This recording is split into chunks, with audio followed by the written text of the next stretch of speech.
កើនចំណេះដឹងតាមរយៈការស្ដាប់ការបង្កើននៅចំណេះដឹងតាមរយៈការស្ដាប់គឺជាវិធីសាស្ត្រមួយអាចឲ្យយើងបាទយកទៅអនុវត្តដើម្បីទទួលបាននៅចំណេះដឹងថ្មីៗបន្ថែមទៀតហើយយ៉ាងណាមិញបាទដើម្បីទទួលបាននៅចំណេះដឹងថ្មីៗជាច្រើនលុះត្រាតែយើងបាទដឹងពីរបៀបស្ដាប់បាទដឹងពីប្រភេទបុគ្គលដែលយើងត្រូវស្ដាប់ហើយនឹងដឹងពីប្រភពដែលយើងត្រូវស្ដាប់ជាដើមបាទការមិនដឹងពីរបៀបស្ដាប់គឺយើងមិនដឹងថាត្រូវស្ដាប់បែបណាទើបទទួលបានផលហើយការមិនដឹងពីប្រភេទបុគ្គលច្បាស់លាស់បាទគឺយើងមិនដឹងថាត្រូវស្ដាប់បុគ្គលនោះប្រភេទណាខ្លះបាទហើយមួយទៀតការមិនដឹងពីប្រភពច្បាស់លាស់ដែលយើងត្រូវស្ដាប់ហ្នឹងគឺយើងមិនដឹងថាចំណុចមួយណាដែលយើងអាចថាយកជាការបានបាទក្នុងប្រធានបទនេះបាទដើម្បីការស្ដាប់មានភាពល្អប្រសើរជាងមុនបាទខ្ញុំសូមលើកឡើងលក្ខណៈ5យ៉ាងបាទដើម្បីឲ្យខ្លួនយើងនឹងមានការរីកចម្រើនបន្ថែមពាក់ព័ន្ធជាមួយនឹងការស្ដាប់បាទ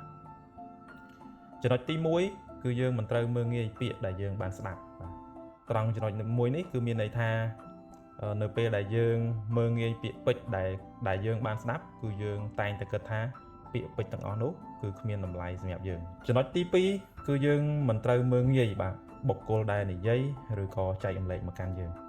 នៅពេលដែលយើងមើលងាយបុគ្គលទាំងអស់នោះបាទដែលគេកំពុងនិយាយឬក៏ចែករំលែកមកកាន់យើងនោះយើងនឹងគិតថាបុគ្គលនោះគឺគ្មានតម្លៃអ្វីដែលយើងត្រូវស្ដាប់ទេបាទហើយចំណុចទី3បាទមិនត្រូវមើលងាយខ្លួនឯងឬក៏គិតថាខ្លួនឯងហ្នឹងមិនស័ក្តិសមនឹងស្ដាប់ត្រង់ចំណុចមួយនេះគឺមានន័យថាយើងវាដូចជា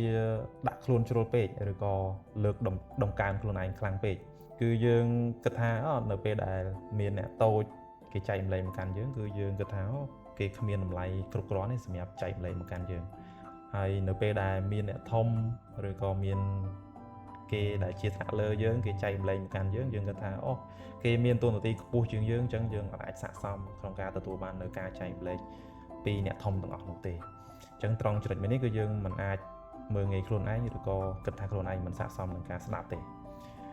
ចំណុចទី4គឺมันមានចិត្តរវើរវាយអំឡុងពេលស្ដាប់អារម្មណ៍យើងមិនស្ងប់គឺយើងមិនអាចទទួលយកអ្វី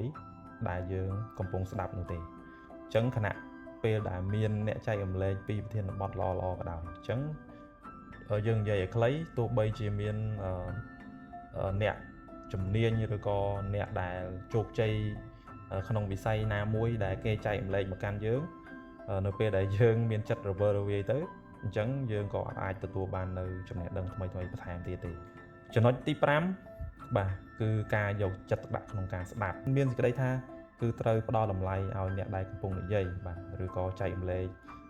ទាំងពាក្យពេចន៍ពាក្យសម្ដីទាំងអស់បាទដែលយើងបានស្ដាប់ហ្នឹងដោយយកចិត្តទុកដាក់បំផុត